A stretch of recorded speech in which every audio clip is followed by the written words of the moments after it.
ఈ రోజున నీ జీవితంలో, నా జీవితంలో నీకు ఒక దారి కావాలి. ఏంటి ఆ దారి అంటే, దేవుని యొక్క ప్రసన్నతను నువ్వు పొందుకోవాలి. దేవుని యొక్క కరుణకు నువ్వు పాత్రుడు కావాలి.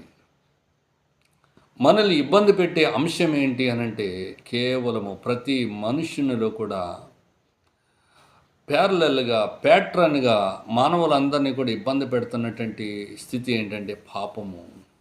ఆ పాపము అనేది మనిషిని బాధ పెడుతుంది. పాపం అనేది మనుషునికి నెమ్మది లేకుండా చేస్తూ ఉన్నటువంటిది ఉంది. ఈ పాప పరిహారానికి రకరకాల మార్గాల్లో మనుషులు వెళుతూ ఉన్నటువంటి వారు ఉన్నారు.